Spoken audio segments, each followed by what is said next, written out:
Today we're going to be talking about area of a circle. We've talked about circumference of a circle, which we said was the length, the distance around the circle, very similar to perimeter for our polygons. But the area is all that space inside of the circle. And how do we go about finding the area of a circle? The formula for the area of a circle is area is equal to pi, that lovely number that we spent a whole day talking about on March 14th, pi times the radius squared. Area always has something squared. Our units are always squared. Area is just a very squared thing. So that's how I remember that pi r squared is the formula for the area of a circle, and 2 times pi times r is the circumference of the circle, because area is always squared, or square feet, square meters, square inches. Area is squared. So pi r squared is the area of our circle. Do notice that it is using radius. We cannot use diameter in the area formula. So if you are given the diameter, then you have to find the radius. Radius is always half the diameter. So sometimes they give you the radius, sometimes they give you the diameter, but you have to use radius for this formula. There is no other option. So let's look at some example problems. In the first problem, they have given us the radius. That's great, because our formula is pi r squared. So since they gave us the radius, then I just have to say pi times 12 squared.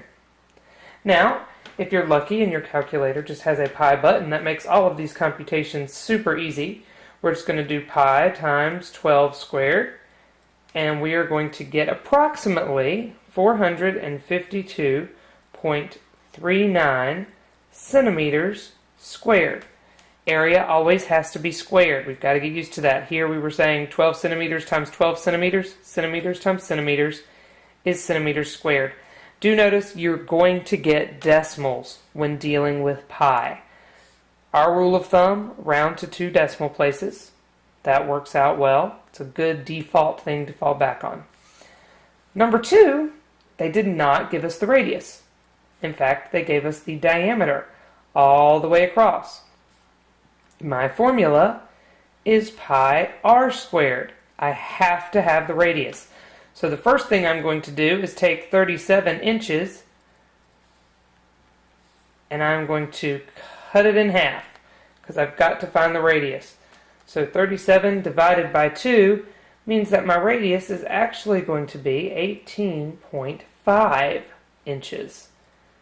So for my formula, it's going to be pi times 18.5 squared, which means that I end up with 1,075.21 inches squared.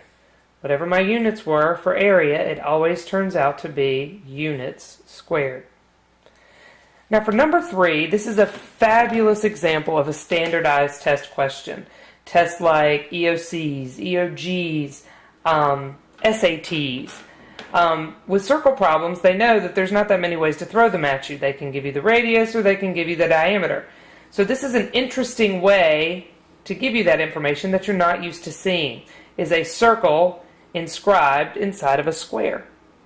Now when you have a circle inscribed inside of a square, the sides of the square actually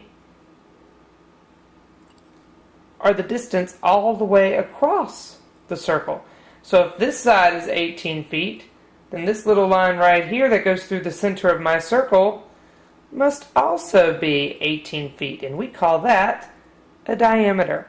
And we just discussed that for our area formulas, we always have to take half of the diameter.